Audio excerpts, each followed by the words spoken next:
Hello parents.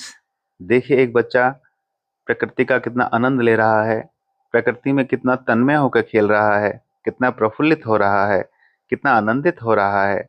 हमें अपने बच्चों को सुबह सुबह पार्क में ले जाना चाहिए ताकि वह प्रकृति में खेल सके। प्रकृति की तत्वों से ही वह प्रत्येक बच्चा बना है, मिट्टी से ही हर बच्चा बना है। देखिए किस प्रकार से वो घास में किस प्रकार से चहलकदमी कर रहा है। देखिए खड़ा भी हो गया है, पहली बार खड़ा हुआ है। अब देखिए कितनी तीव्र गति से जा रहा है, कैसे चहलकदमी कर रहा है, कभी इधर कभी उधर, कभी यहाँ कभी वहाँ। किस प्रकार से वो खुश होकर इधर से उधर जा रहा है और अपने जीवन का आनंद ले रहा है। मैं सभी पेरेंट्स से कहना चाहता हूँ कि बच्चों को इस प्रकार का आनंद लेने दें। अब देखिए वो मिट्टी में आ गया है और मिट्टी में किस प्रकार से अपने हाथों से मिट्टी को स्पर्श कर रहा है, कितना आनंदित हो रहा है। हम सब मिट्टी से ही बने हैं और सारे मिट्टी के तत्व हमारे अंदर भी हैं। अगर हम अपने बच्चों को मिट्टी से खेलने देंगे तो मिट्टी के तत्व उसके अंदर आ जाएंगे और ऐसा बच्चा स्ट्रांग होगा। ऐसे बच्चों की इम्यूनिटी पावर, प्रतिरोधक क्षमता बहुत मजबूत होगी, वह बीमार भी कम पड़ेगा। हमें अपने बच्चों को बाहर निकालना चाहिए। आजकल मॉडर्निटी के चक्कर में, मॉडर्निटी की गलत परिभाषा में पढ़कर हम अपने बच्चों को मिट्टी से दूर रख रहे हैं। यह आपके बच्चों के स्वास्थ्य के लिए किसी प्रकार से भी ठीक नहीं है। देखिए किस प्रकार से आनंदित हो रहा है, किस प्रकार से हर्षित हो रहा है, किस प्रकार से वो आनंद ले रहा है, किस प्रकार से वो कभी खुश हो रहा है, कभी प्रफुल्लित हो रहा है, कभी हाथ से मिट्टी हटा रहा है, कभी देखिए किस प्रकार से वो कर रहा है। तो हम सबको भी ऐसा करना चाहिए। देखिए अब वो तीव्र गति से दूसरी तरफ चला गया है और अब वो किसी हर चीज को छू छू के देख रहा है, हर चीज से अपनेपन का एहसास कर रहा है।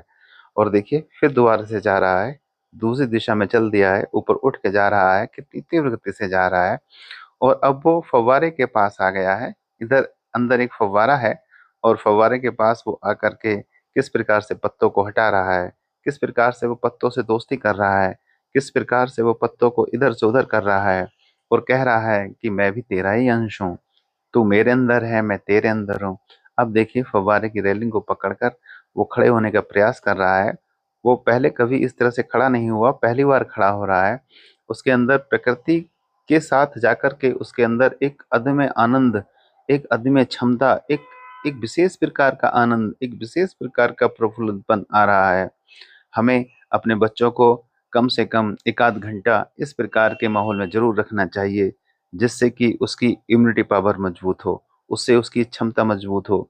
इस प्रकार के बच्चे टोमोडाची बच्चे होंगे, अपने साथ गहन मित्रता होगी उनकी, प्रकृति के साथ गहन मित्रता होगी उनकी। और इस प्रकार के मित्रता प्राप्त बच्चे निश्चित ही स्ट्रांग होंगे। ऐसे बच्चे अपने लक्ष्य को सहजता से, सरलता से पा सकेंगे। अतः प्रत्येक माता पिता को चाहिए कि वह पार्क में बच्चों को लेकर जाए। देखिए उसका आनंद तो देखिए, उस देखिए देखिए और खड़ा हो गया है। और खड़ा होकर प्रथम बार खड़ा होने पर कितनी कुशलता से, कितने आनंद से उछल रहा है और अब उसने ऊपर भी पकड़ लिया है। वो कितना आनंदित है और देखिए चलने का भी प्रयास कर रहा है और इधर से उधर चलने का प्रयास कर रहा है। अतः हमें निश्चित ही अपने बच्चों को पार्क में लेके जाना चाहिए, क्योंकि ऐसे बच्चे टोमोडाची बच्चे होंगे, अपने से मित्रता स्थापित करेंगे, प्रकृति से मित्रता स्थापित करेंगे और सब